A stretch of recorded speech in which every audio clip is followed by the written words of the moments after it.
Shalom, selamat malam saudara sekalian. Salam di dalam kasih Tuhan kita Yesus Kristus. Selamat datang di Devotion pada malam hari ini. Kami dari Gereja ICC Bandung bersuka cita sekali bisa berjumpa kembali dengan saudara di dalam Devotion pada malam hari ini. Kami senantiasa berdoa saudara selalu dalam keadaan yang baik, saudara selalu dalam keadaan yang sehat, dimanapun saudara berada, selalu di dalam perlindungan berkat-berkat dari Tuhan.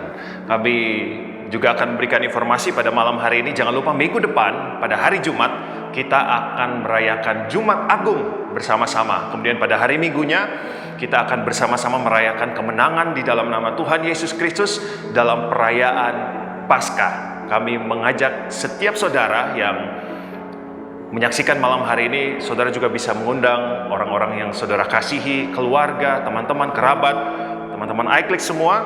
Saudara bisa mengikuti ibadah Paskah bersama-sama dengan Gereja ICC Bandung. Jangan lupa.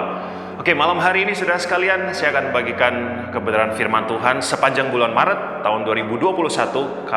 Gereja ICC Bandung masih dalam satu topik, yaitu Walking with Jesus. Nah, saudara sekalian, pernahkah di dalam kehidupan saudara mengalami satu hal yang tidak enak, yaitu seseorang berbuat jahat di dalam kehidupanmu, melakukan sesuatu yang curang, merugikan saudara, dan respon yang muncul di dalam kehidupan saudara, mungkin saudara menjadi membenci orang itu. Mungkin saudara jadi ada dendam di dalam hati saudara, saudara benar-benar marah karena perlakuan yang tidak baik dari seseorang di dalam kehidupan saudara, mungkin sudah bertahun-tahun dan masih berlangsung sampai saat ini.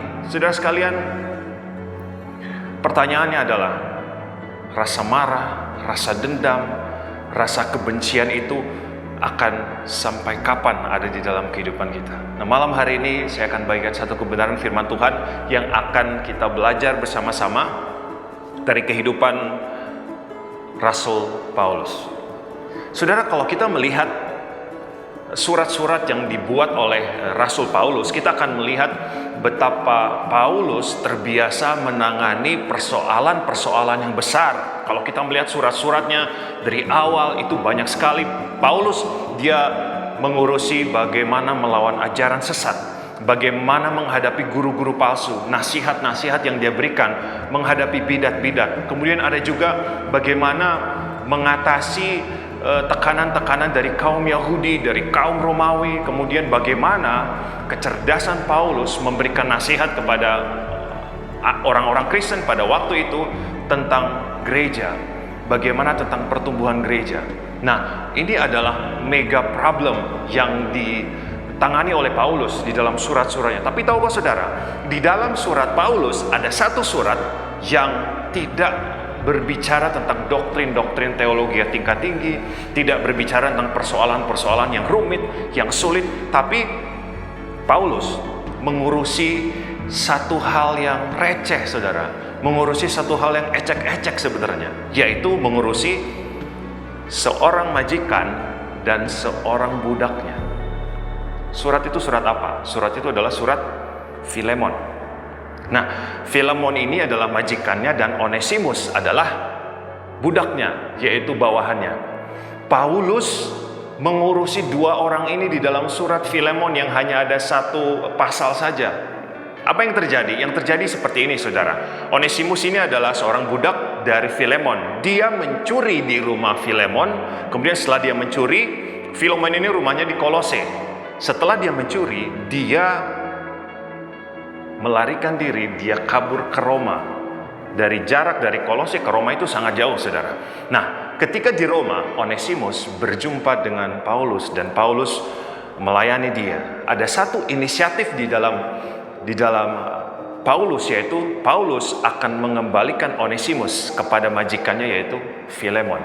Nah, malam hari ini saya mengajak kita semua untuk belajar bersama-sama bagaimana dan nasihat-nasihat apa yang Paulus berikan kepada Filemon supaya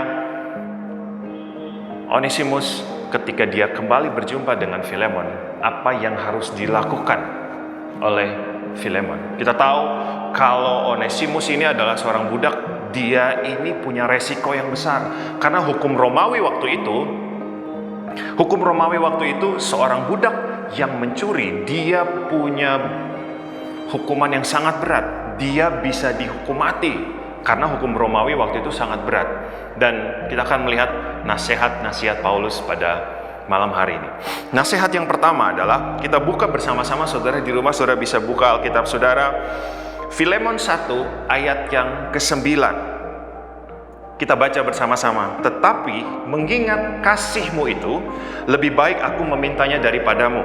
Aku, Paulus, yang sudah menjadi tua, lagi pula sekarang dipenjarakan karena Kristus Yesus.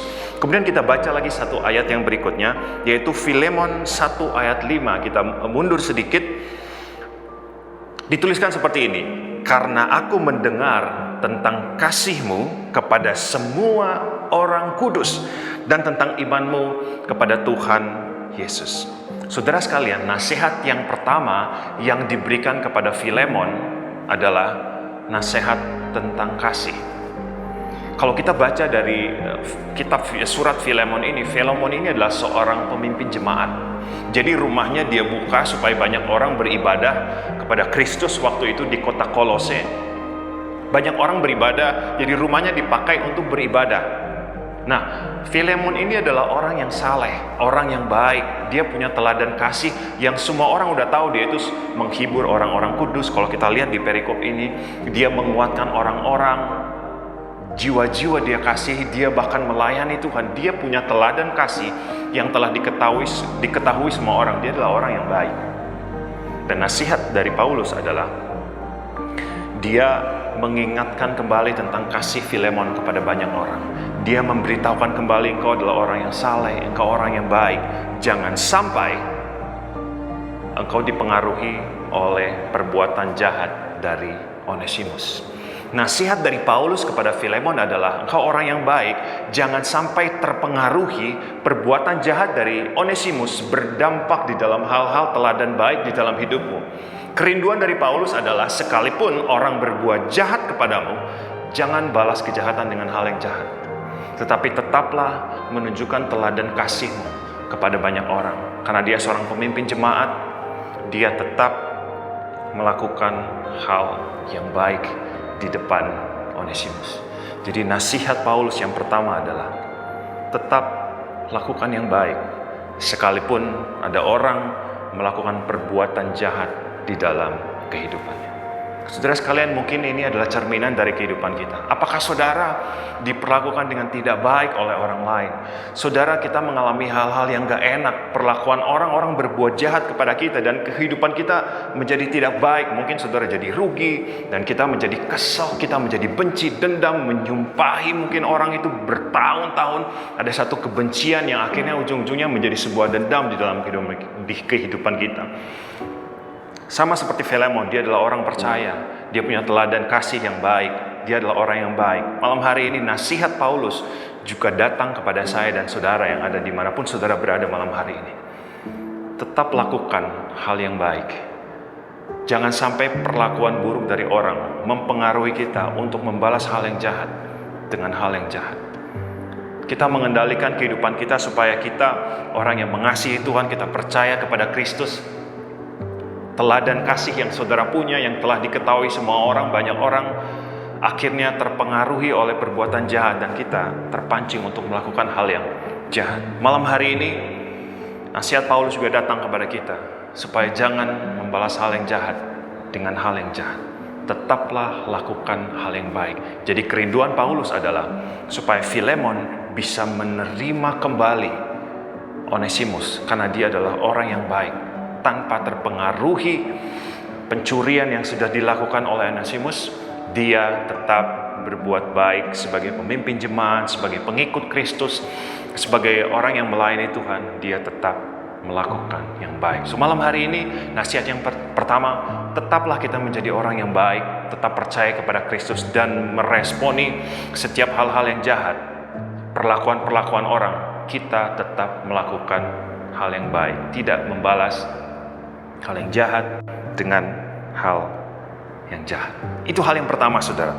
Kemudian hal yang kedua, nasihat yang kedua yang diberikan Paulus melalui suratnya kepada Filemon, yaitu Mari kita buka bersama-sama Filemon 1 ayat 15 sampai yang ke-16. Kita baca bersama-sama, saudara bisa siapkan Alkitab saudara di rumah.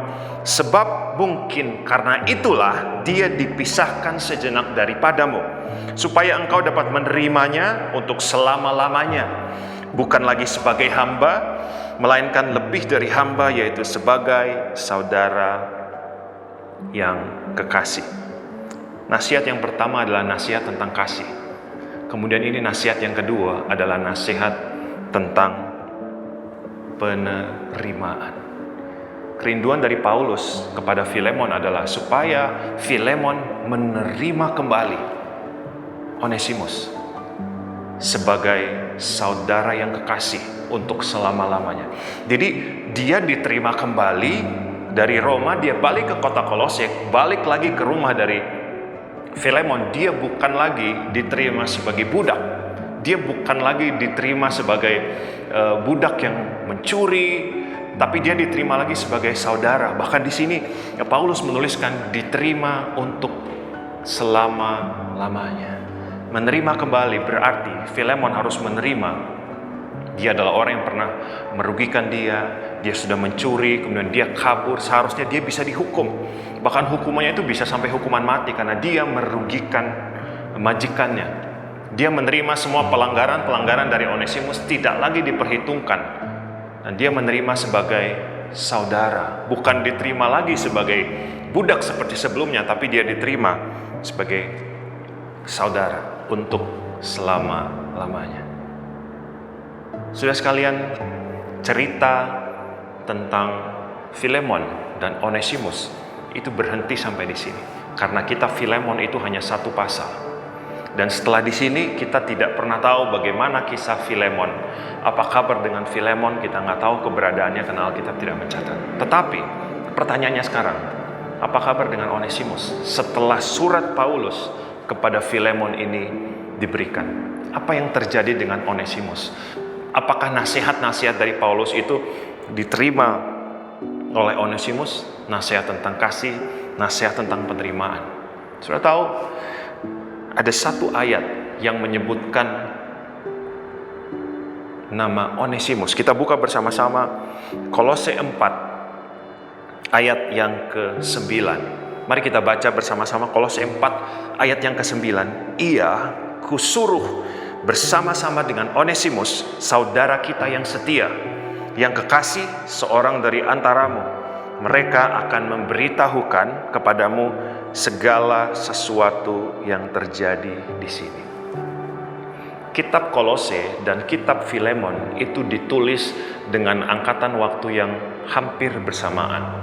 Nah, di kitab Kolose ini, Paulus menyebutkan nama Onesimus. Sudah tahu? Ternyata Onesimus telah menjadi seorang pelayan Tuhan. Onesimus telah menjadi seorang yang dikasihi oleh Paulus. Dia sudah melayani di kota Kolose dan dia di sini disebutkan saudara kita yang setia, yang kekasih, seorang di antara. Saudara sekalian sudah lihat kehidupan dari Onesimus, dari seorang budak pencuri, dia sudah berubah menjadi seorang pelayan yang diandalkan oleh Paulus di kota Kolose. Tempat tinggal Filemon itu di kota Kolose. Hidupnya sudah berubah, saudara. Dari seorang kriminalitas, dia sudah menjadi seorang pelayan Tuhan yang setia. Dia hidupnya sudah berubah, terjadi satu terobosan. Dia ternyata tidak dihukum mati dan dia begitu setia di dalam pekerjaan Tuhan. Dan itu satu-satunya nama Onesimus yang disebutkan di dalam Alkitab selain di dalam kitab Filemon.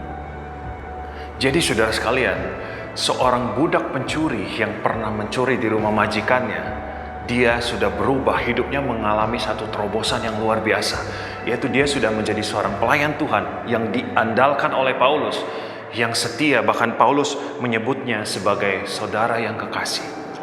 Saudara, ini adalah buah dari pengampunan Filemon. Ini adalah hasil dari pengampunan Filemon. Di sini kita lihat bahwa pengampunan kita kepada seseorang yang sudah bersalah, berbuat jahat kepada kita, itu menjadi satu pintu kesempatan buat orang itu, dia bisa bertobat dan dia bisa menjadi berkat kepada banyak orang. Sama seperti Onesimus, Filemon memberikan pengampunan kepada dia, akhirnya dia bertobat dan dia menjadi berkat di dalam pekerjaan Tuhan.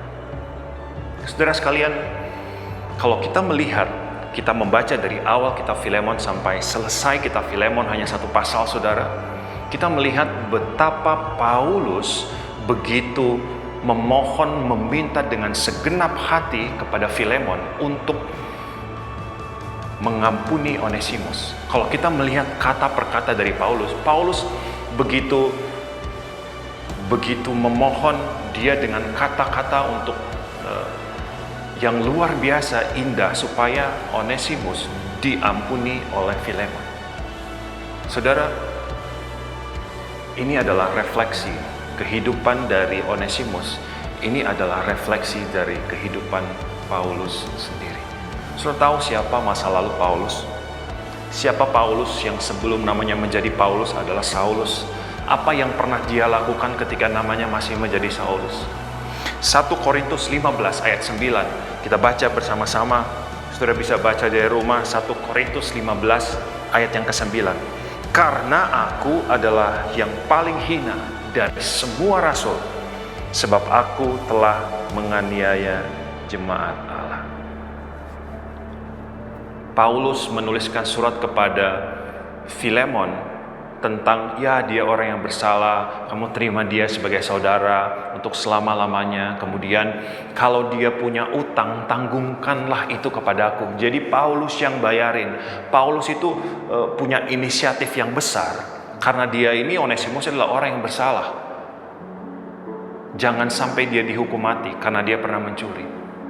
Ini adalah refleksi dari kehidupan Paulus. Dia adalah seorang yang membunuh banyak pengikut Kristus ketika dia masih menjadi seorang Saulus.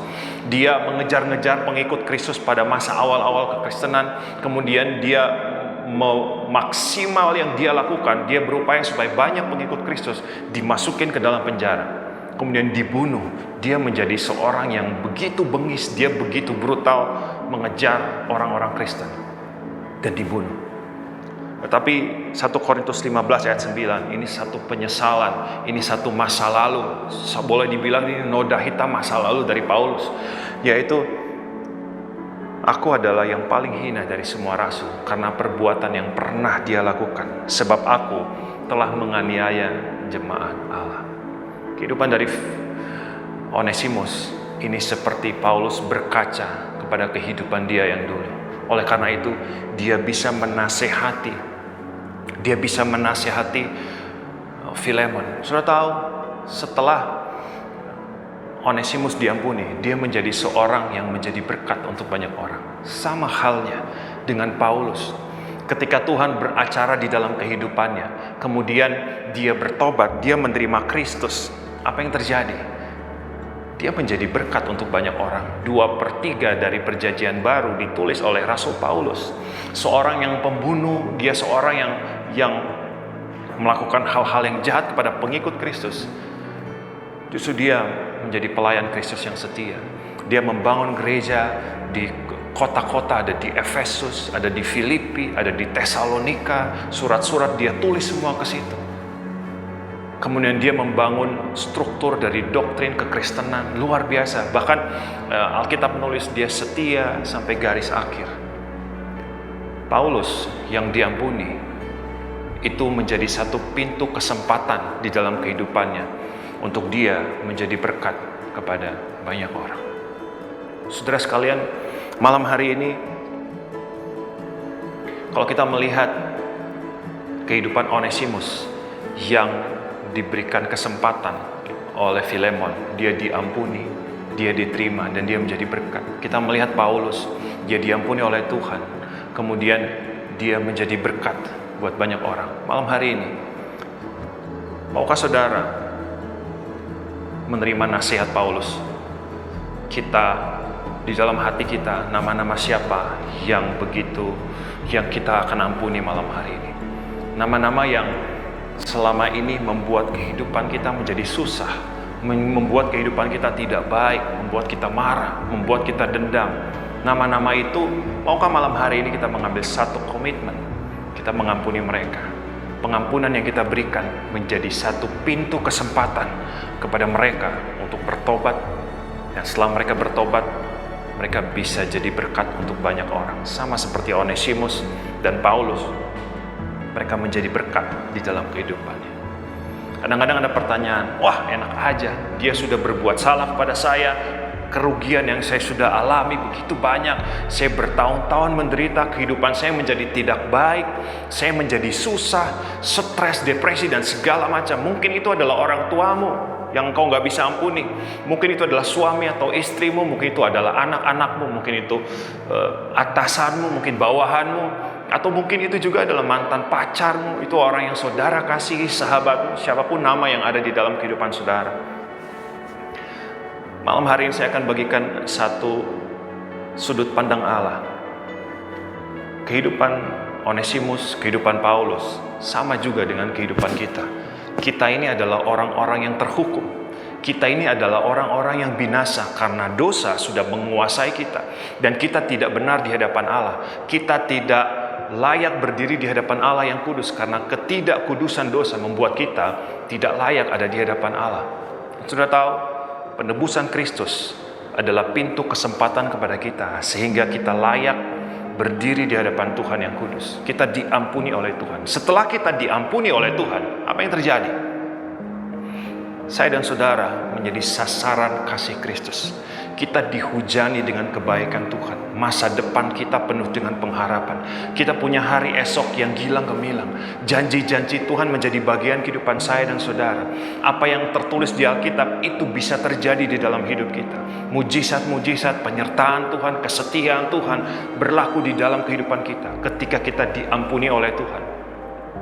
Tuhan menerima kita diampuni dan kita punya hidup yang baru.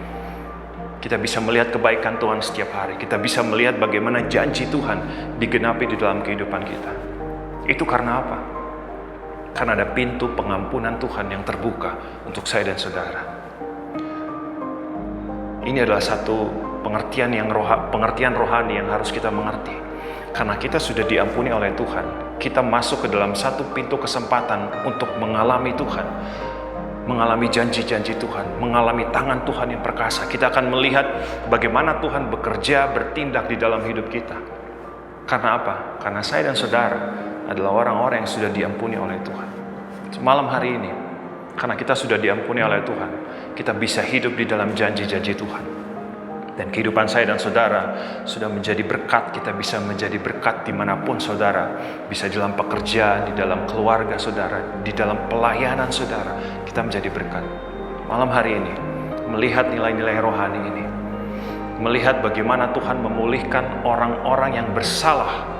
Melihat Tuhan memulihkan Onesimus, dia menjadi berkat. Tuhan memulihkan Paulus, dia menjadi berkat. Tuhan memulihkan kehidupan saya, kita bisa menjadi berkat. Tuhan memulihkan kehidupan saudara, saudara bisa menjadi berkat. Maukah malam hari ini saudara mengambil satu komitmen yang baru, melepaskan pengampunan kepada orang yang sudah membuat saudara susah, yang sudah bertahun-tahun saudara keadaannya menjadi nggak baik karena orang itu. Mari lepaskan pengampunan kepada orang itu. Karena ketika kita melepaskan pengampunan kepada mereka, itu menjadi satu pintu kesempatan kepada mereka untuk mereka bertobat. Ketika mereka bertobat, mereka akan menjadi berkat. Sama seperti Tuhan memakai Onesimus, Tuhan memakai Paulus, Tuhan memakai kehidupan saya yang sudah diampuni oleh Tuhan, Tuhan memakai kehidupan saudara. Tuhan juga bisa memakai orang-orang yang sudah bersalah kepada kita. Kemudian kita lepaskan pengampunan, kita bebaskan mereka, dan hidup kita diberdekakan oleh Tuhan dari dendam, dari kebencian yang sudah bertahun-tahun, dan kita akan melihat mereka bertobat dan kehidupan mereka menjadi berkat. Malam hari ini saudara, mendekati Jumat Agung dan Paskah minggu depan, mari renungkan kembali betapa Tuhan yang besar sudah mengampuni saya dan saudara. Dosa apapun yang membuat kita terpisah dan jauh dari Tuhan, itu tidak diperhitungkan lagi oleh Tuhan. Kita menjadi layak, kita menjadi berharga di hadapan Tuhan, kita menjadi dikasihi oleh Tuhan, kita diangkat menjadi anaknya, kita punya masa depan yang cerah. Itu karena apa? akan ada pintu pengampunan yang Tuhan bukakan untuk saya dan saudara. So malam hari ini, mari bukakan pintu pengampunan yang sama kepada orang-orang yang sudah bersalah kepada saudara, yang sudah berbuat jahat kepada saudara, yang sudah merugikan kehidupan saudara. Dan kita akan melihat mereka bertobat, kuasa Tuhan bekerja atas mereka, dan mereka menjadi berkat untuk kehidupan banyak orang. Mari kita berdoa. Tuhan Yesus, malam hari ini kami terima firman-Mu. Satu hal yang kami percaya, kami adalah orang-orang yang sudah ditebus oleh Tuhan. Kami sudah dilepaskan dari kuasa maut. Masa depan kami dijamin oleh Engkau. Tuhan Yesus, malam hari ini biar Roh Kudus yang menjamah setiap kami. Apakah kami sedang bergumul untuk mengampuni satu nama orang yang begitu mengasihi kami? Mungkin sudah terlalu lama kami menyimpan dendam, kami menyimpan kemarahan, kami menyimpan kebencian kepada satu nama, atau mungkin dua nama atau lebih. Tapi malam hari ini Tuhan, biar Roh Kudus menjamah kami semua. Tidak ada yang terlewatkan, satu orang pun. Tuhan jamah setiap akar pahit, Tuhan yang bereskan. Setiap rasa yang tidak bisa mengampuni, Tuhan yang menguatkan kami. Dan saat ini Tuhan, kami mau ambil satu komitmen yang baru. Biar damai sejahtera Tuhan turun atas kami. Dan kami melepaskan pengampunan di dalam nama Tuhan Yesus Kristus kepada orang-orang yang sudah berbuat salah kepada kami, orang-orang yang sudah merugikan kehidupan kami, orang-orang yang sudah membuat kehidupan kami tidak baik, orang-orang yang sudah membuat kami menderita bertahun-tahun. Dan saat ini Tuhan, kami lepaskan pengampunan di dalam nama Tuhan Yesus Kristus. Kami hancurkan setiap rancangan dan siasat si jahat. Kami berdoa saat ini kami dimerdekakan dari hal-hal yang tidak berkenan di hadapan Tuhan. Kami punya hidup yang baru, hidup yang melangkah di dalam pengampunan. Terima kasih Tuhan Yesus. Untuk malam hari ini kami bersyukur Kau Tuhan yang baik, Kau Tuhan yang luar biasa menjaga kehidupan kami. Di dalam nama Yesus Tuhan, semua yang percaya dimanapun saudara berada malam hari ini, mari sama-sama katakan amin. Saudara sekalian, devotion malam hari ini sudah selesai. Kami berdoa devotion malam hari ini memberkati kehidupan saudara, membawa pola pikir yang baru, dan membebaskan serta memerdekakan kehidupan saudara. Jangan lupa sekali lagi, Jumat minggu depan mari kita merayakan Jumat Agung bersama Gereja ICC Bandung. Kemudian hari Minggu kita sudah mulai onsite. Dan mari mengajak orang-orang yang saudara kasihi untuk beribadah Paskah bersama Gereja ICC Bandung. Terima kasih, selamat malam. Tuhan Yesus memberkati.